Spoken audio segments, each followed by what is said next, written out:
Welcome to r/Prorevenge, where a teacher gets revenge against his terrible students.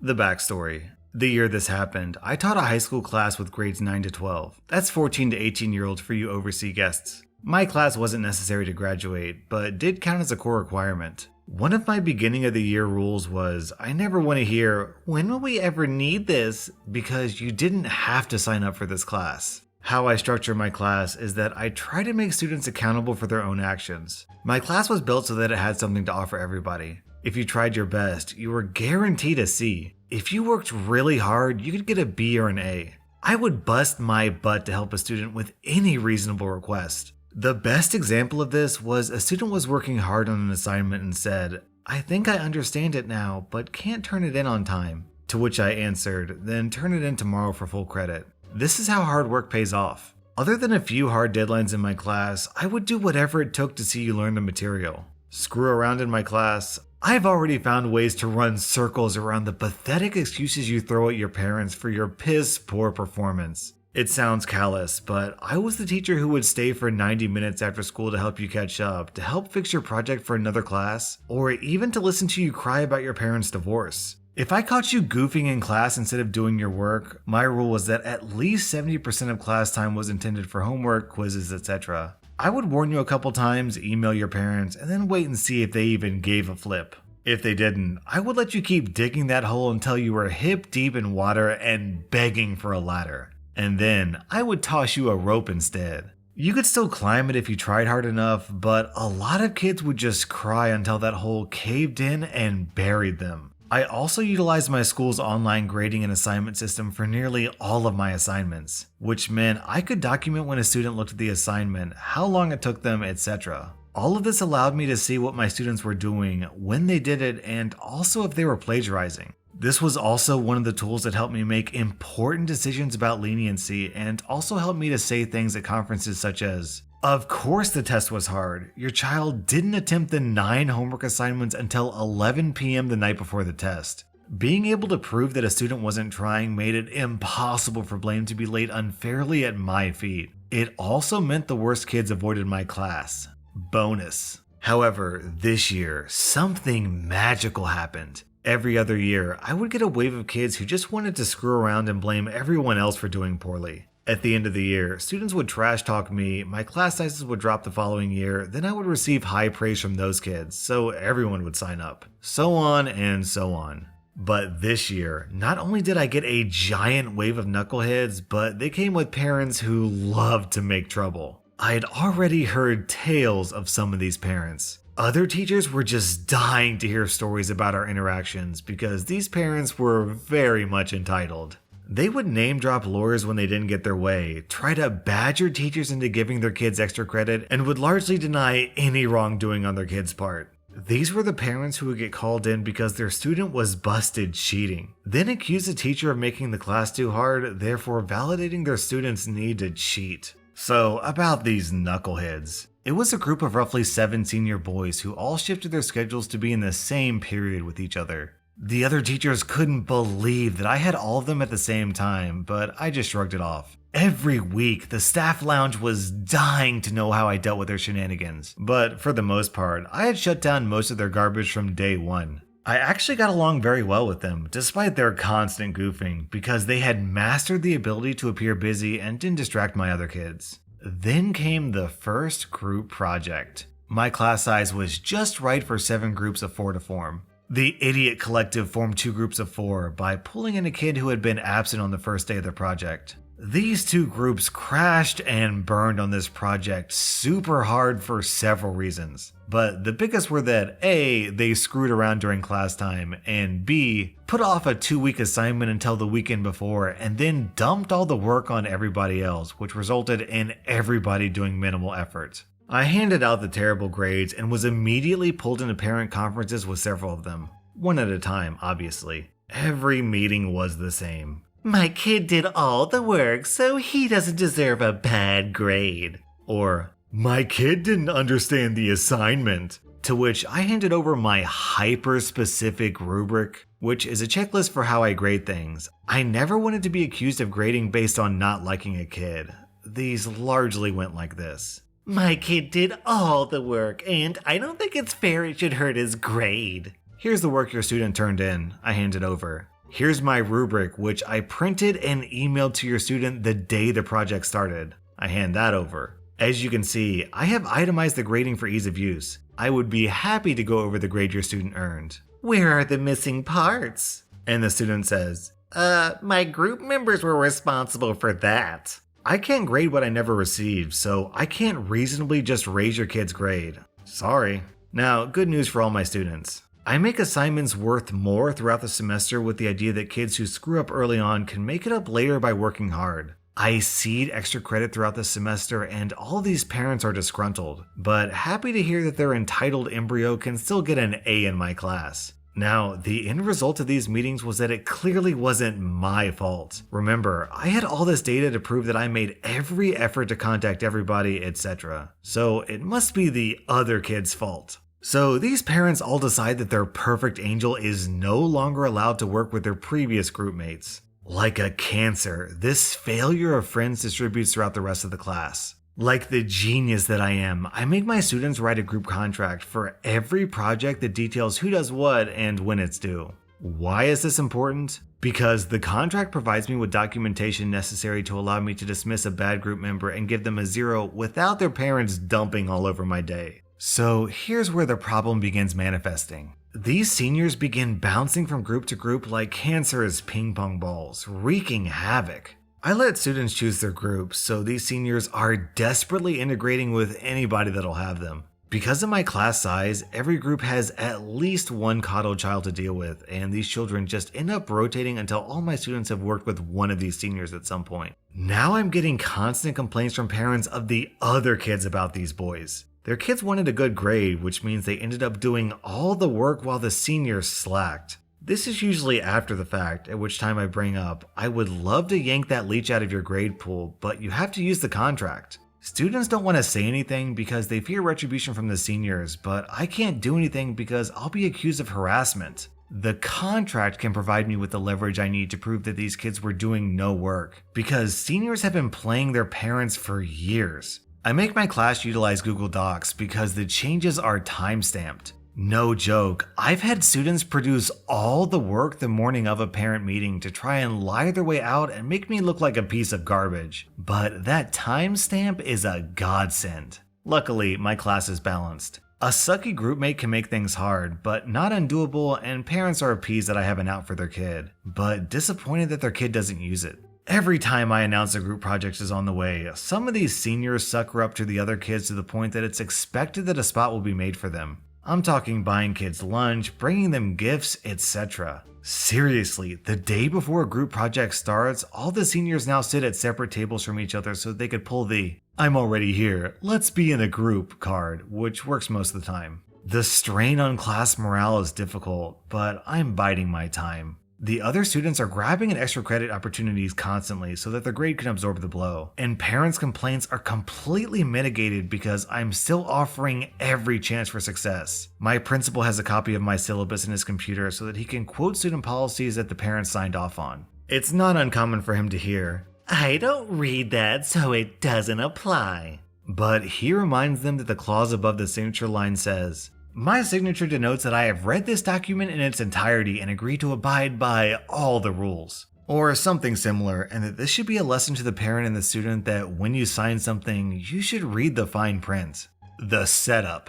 So I have 7 slothful seniors, but I shall name the worst of these Larry, Curly, and Mo. The fallout affects all of them, but these 3 are the ones whose parents have a boner for making trouble. Every time they bully a teacher into compliance, I imagine they sit around a smoking room with cigars and cognac, laughing at how they got their way yet again with a lowly teacher. I know that anything I do will be heavily scrutinized once the grades start falling, and I need to be able to shrug it off because I have other stuff to do. And I refuse to be the smiling topic of discussion in their celebratory circle jerk. However, a special note about Larry. Since he turned 18, his parents now travel non-stop and are impossible to reach. Larry is just a huge douche because his parents no longer care about what he does. I closely monitor their grades in my class, but also in others. This may sound sketchy, but I routinely do this with any of my students who struggle with the material so that I can identify if the issue is my class or all of their classes. Students have been known to fake their grades using Inspect Element, and I got tired of hearing, but they have A's in their other classes, because then I look like a piece of garbage. Anyway, after a check, I speak with the other teachers.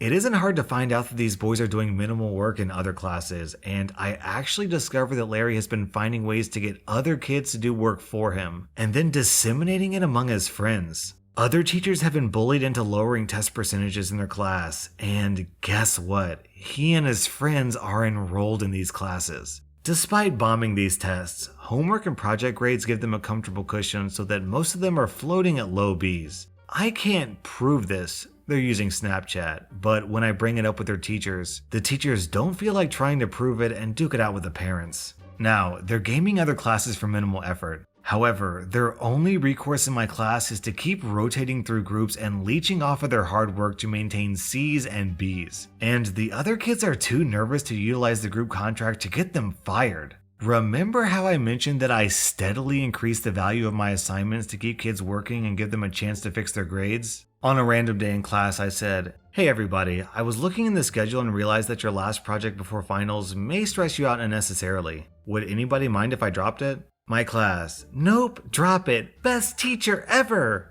Okay, well, just so you know, I'm going to move our next project back a couple of weeks and extend the deadline by a week. Also, since I canceled the last project, this means that the next project will now be worth roughly 20% of your final grade, so do your best. Screwing this up could kill your grade. My class is like, whatever.jpg. So in one step, I have inflated this assignment and also moved it. I send out an email to parents and students letting them know about the change to the syllabus and the assignment. Get no responses other than happiness that I'm removing stress from the end of the semester, etc. I actually did this primarily because another teacher, who was a huge douchebag, plunked down a monster project that same week, and I knew it would burn out my students prior to finals. So I figured a break was in order. Win-win for me, really. Now, why did I move it? Maniacallaughter.mp4. The Friday before the project started, I announced at the start of the class, "Okay, I'm introducing the project now so you can get into groups today and we can do it first thing Monday morning without delay, since this project is so important." This announcement elicits a room full of shit-eating grins. Why? It was senior ditch day. Our school didn't condone a ditch day, so the kids tried their best to keep it a secret, but I found out a month in advance. All 7 of these kids were absent from class, which meant that I had just given the entire room freedom from these dead weights. Immediately groups are formed, and even better, I had a couple of kids transfer out of my class that semester, which meant, numbers-wise, these knuckleheads will have to work on this last group project together in 2 groups. I emphasized that everyone needed to get to class as soon as possible so that they could start as soon as attendance was called. My original intention was to light a giant fire under all 7 of these chumps to get them to actually put in the effort they had neglected to do all year. Most of them had grades in the low C range, except for one in the low Bs. As a bonus to all my students, I put an extra credit portion on this project so that they could recoup their early semester losses, but also allow these seniors to do very well if they put in the effort. This wasn't meant to be a revenge tale, but an attempt to give them one last lesson in responsibility. Before the end of the day, I sent out a parent and student notification that the project had been started and that any absent students needed to contact their classmates to establish groups before Monday morning. This was important, as you'll see. I'm sure you can guess what happened next. The immediate fallout. The next Monday, the seniors came traipsing in seconds before the bell to discover that there are only 2 tables to sit at. Whatever, they take their seats. After attendance, I say, "Okay, everybody has a copy of the rubric, so go ahead and get started." The rest of the class immediately pulls out the rubric. The seniors look around frantically. The seniors quickly realize that they've been played and the arguing starts. The first thing that happens is that Larry, Curly, and Mo decide that they now belong with whoever they happen to be sitting with, and scoot their chairs over to sit with different tables. I catch this right away and tell them that the groups are already at maximum size, 4 people per group. The other 4 seniors are already fighting with each other because they know that none of them will actually do any work. Larry, who thinks he's God's gift to everybody, tries to sweet talk me and his group into special privileges and allowing a group of 5. Now, I see some of the other kids wavering, and I know that Larry is putting pressure on them to argue his case. I designed this project for specifically 4 people and had a job for each one, but I extended a separate offer. I said, I'll let you join, but since there will be 5 of you, I expect double the work. Literally, I told them that they would have to do the project twice. Larry tries to argue, but I point out the roles I've established and inform him that if 4 people could do it once, having 5 should make it easier to do it twice. Sounds like a dick move on my part, but I've now intimidated the other kids into saying hell no and even have them put it to a vote. Unsurprisingly, Larry is the only one who votes that this is a good idea. And when the other kids catch wind of my offer, they physically shoo off the other seniors trying to pull this deal as well. You'll all be delighted to hear that the rest of the period for my seniors is spent arguing over who will work with who. They end up forming 3 groups and I nod my head, make sure they have a rubric, and then wish them the best of luck. Being the smart teacher that I am, I email Curly's parents and Moes Mommy that they've chosen to work with each other. Moes Mommy shows up to argue with me all the time, but she's quickly learned that I won't take her flack. At a previous meeting, she even laid into Mo and told him, I'm tired of fighting all these battles with your teachers and I'm starting to think that you're the problem. But I suspect that this is for show.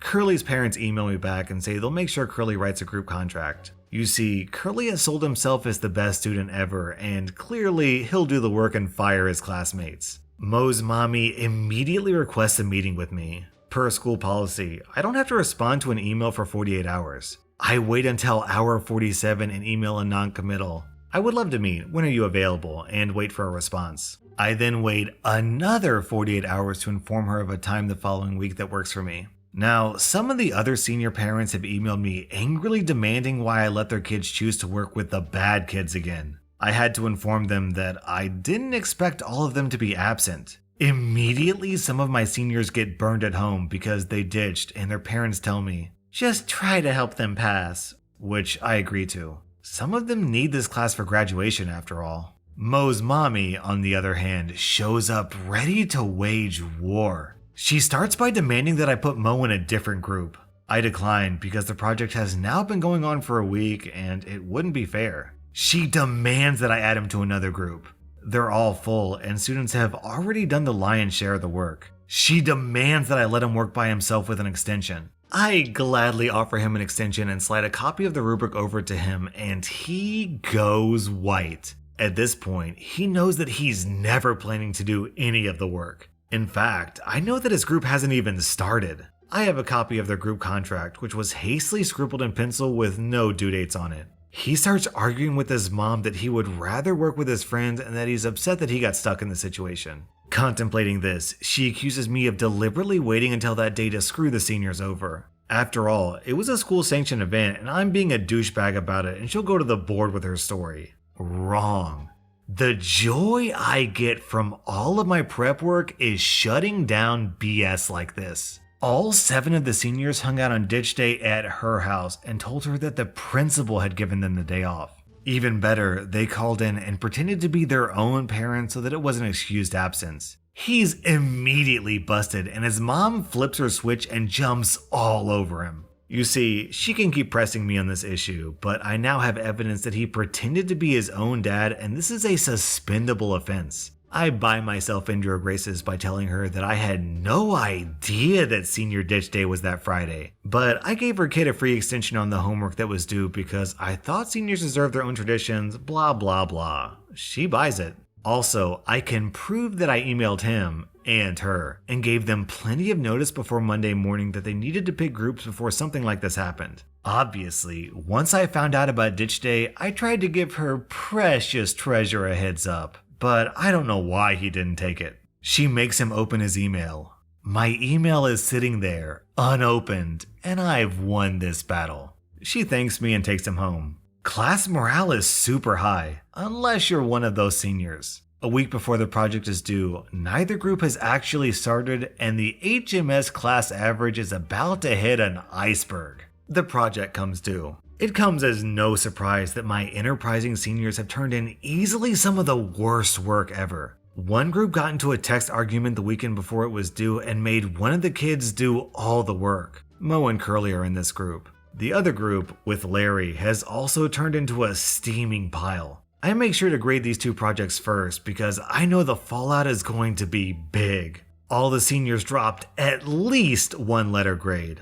A couple dropped 2. This is 4 weeks before graduation. Larry appears to take his F- in stride. They got something like a 10% on it. So I know he's plotting something. Curly's parents demand a meeting, and so does Moes Mommy. Curly's parents are super upset that they got a bad grade and demanded to know why. What they didn't know was that I had already met with the student who did the entire project, poorly, and his parents. I informed Curly's parents that I had seen the text exchange between the seniors that pretty much ended up with, "You effing do it." Curly refused to turn over his phone to his parents for confirmation. I also showed them Curly's project and hand over the rubric. Mom and Dad are not happy. You see, Curly has been blaming everyone else for his mistakes since the dawn of time, and his parents have bought in completely. Until today.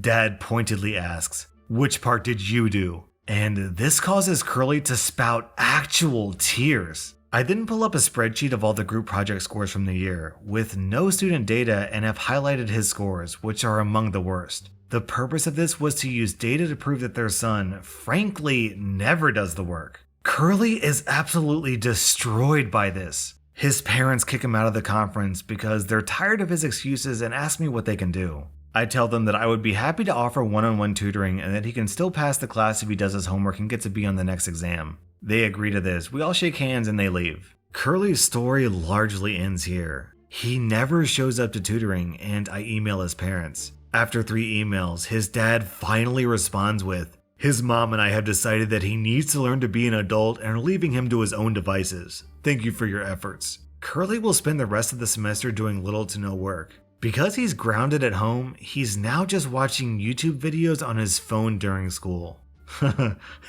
It'd be really funny if he watches this video. The ripple effect is glorious because now Curly is doing this in all of his classes. I speak with his teachers and they all email his parents that he has quit doing work in class, and they get the same reply I did rather than the vehement responses they're used to. When Curly fails his classes, he still graduates, but his parents have informed him that they are no longer paying for his college and it's time to get a job. Moes Mommy flips her shit and demands answers. Unfortunately, Mo is in the same group as Curly and she gets the same answers from me. Strangely enough, once she's exhausted every effort and attempt to somehow blame me for this, she admits that she knew Mo was part of bullying the lone senior and that he should be ashamed of himself. She deliberately tried to play me, but outed herself when she knew that I already knew everything. Super annoying, but I agree to help tutor him one-on-one, which makes her happy. The long-term fallout. Moes Mommy is emailing me every few days now.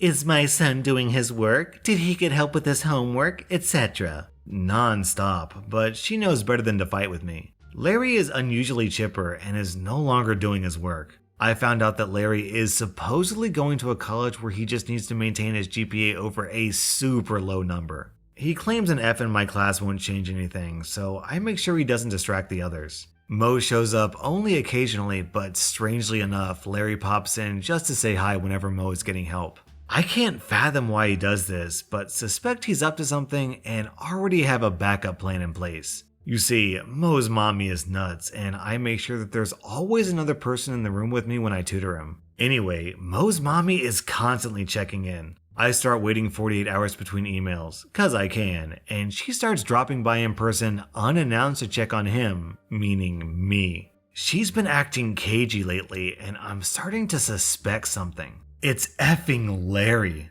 Larry is a friend of Mo's, so he's been in her home feeding her made-up stories to convince her that I've been emotionally abusing Mo when other students aren't around. Stuff like I was calling him an R-word after school, etc., and then telling her, "You can even have the school check the cameras to see that I'm there." This starts a whole thing where she's now demanding answers from admin, but OP is smart. Administration asked me about details regarding my interactions with Mo, and I end up sitting down with my principal, Mo, and Moes Mommy. She details that Mo is struggling, might not graduate, and that she believes that I have singled her kid out for abuse and wants his grade raised. You see, Mo is dumb and lazy, and his mom is just as bad. When Larry went to her with his story, she never bothered talking about it with her own son. He just agreed and went along with it, so I asked Mo point blank to please describe what has been said during our sessions, and then offered to leave the room so that he can tell the principal without me there.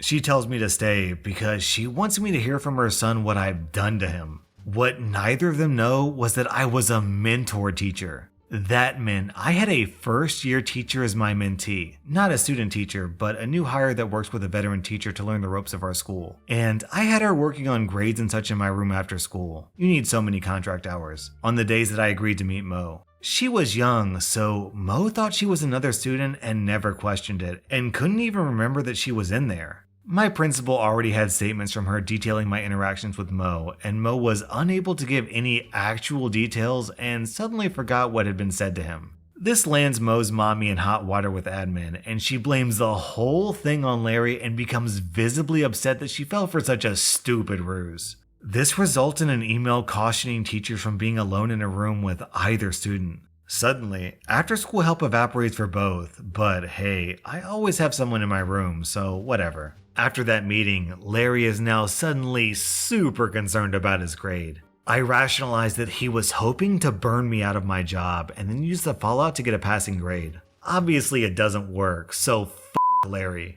I have kids who actually want to succeed. My free days are now on days I know he works and he never shows up for tutoring anyway. Now that other teachers are hesitant to meet with him, he's unable to cut deals to raise those grades either. Seriously, teachers fell for this change of heart spiel every semester. Moes Mom makes a last-ditch effort and tries to convince me that the parents of the seniors have scheduled a meeting with my boss to have me fired for giving their kids a bad grade, and that she would be willing to put in a good word for me if I meet with her first. I'm sitting next to the principal when I get this email, and he has no idea what she's talking about. I tell her I'd be happy to meet everybody, but that I would probably eat my lunch during such a meeting and that I hope people didn't mind the smell of fish. I get a, "No, seriously, they're threatening to sue you," but feigned stupidity and informed her that I couldn't be sued for eating fish during a meeting. She now realizes I give 0 Fs about anything and can't be threatened. Again, there's nothing she can do because I'm simply following policy. The last few weeks are frantic for these seniors. One by one they fall because they've done little to no work for a couple years now and they have no idea how to apply themselves. Other teachers are emboldened by how hard I shut them down and finally hold them accountable. A few of them just barely manage D's in my class. The rest fail. I get a few last-second squeaks of, "What can I do to raise my grade?" but have documented that none of them attempted the extra credit assignments and that was their chance. It's hard for a parent to dump on you when you can prove you actually tried to give their students extra credit and can then prove they never opened the assignment online. These guys are now failing some of their other classes. A couple of them have breakdowns in my class and leave crying. Their friendships are fracturing with each other because they now all hate each other for what happened, which they'll get over during the summer. My last test came and I made it an online multiple choice test. It was easy enough to have the questions and answers shuffled in random order, meaning they couldn't cheat off of each other. You see, I knew for a long time that they would sit next to each other to try to cheat on the exam, and Larry had blown a ton of money on tutors to try and carry his friends. This throws them all off, and when Moes Mommy accuses me again of trying to trick her kid with a much harder test, it was easy enough to shoo her away with a simple email. Larry passes the exam, but his grade moves up to a meager D-. The results. Of these 7 seniors, 1 didn't graduate and had to transfer schools. His parents were embarrassed that they paid to fly the whole family out for a graduation that he didn't get to partake in. 2 of the seniors lost all their scholarships and could no longer attend the schools they wanted. Their fallback plan was to attend the same school together and become roommates, which they did with 3 of the other seniors, including Mo. Larry's college was not happy with his final GPA. I'm not sure what his long game was, but it sucked. The college kicked him out before he could even start, and I found out his huge web of lies extended to his parents too. He toured Europe over the summer and tried to surprise his parents by coming home instead of going to school. Apparently, they kicked him out immediately after because they were selling their house to get a condo somewhere else. Remember, they travel for work all the time now, so they wanted to downgrade. Last I heard, he made up a story that he joined the military but got released due to a made-up illness. I say made up because I heard this tale from 3 different people and each one was given a different disease. Curly's parents relented and decided to pay for Curly to go to college after all. Curly got kicked out halfway through the year, got busted more than once for underage consumption, and then kicked him to the curb after living at home for a year and refusing to get a job. Last I heard, he works in a vape shop. Mo went to school and used his book smarts to try and pay other kids to do his work for him. His mommy is rich. When that failed, he faked his grades to get his mom to keep footing the bill. Eventually, the school kicked him out and he moved back home. The story his mommy told a friend of hers, who I ran into at a school function, was that he decided that he would rather be an entrepreneur than go to college and that he bought a drone to film weddings with. Last I heard, he was acting as a distributor for his weed dealer but had moved up to selling acid on the side. His mommy thinks he's working weddings. One senior went to college with his friends and immediately realized he needed to change. He quit hanging with his friends and, last I heard, graduated with honors in a lucrative field. He emailed me once to thank me for challenging him in high school because it prepared him for college, so that was nice. That's it, the end. Thanks for reading, and if you ever had a teacher you loved, send them an email. We love hearing from our children. OP is the perfect example of someone giving someone more rope to hang themselves with. This teacher destroyed his students' lives, but more accurately, he just allowed the students to destroy their own lives with their sucky behavior. He gave them every chance to succeed, and each time they basically spat in his face. That was rSlash and if you like this video, then hit that subscribe button because I put out new Reddit videos every single day.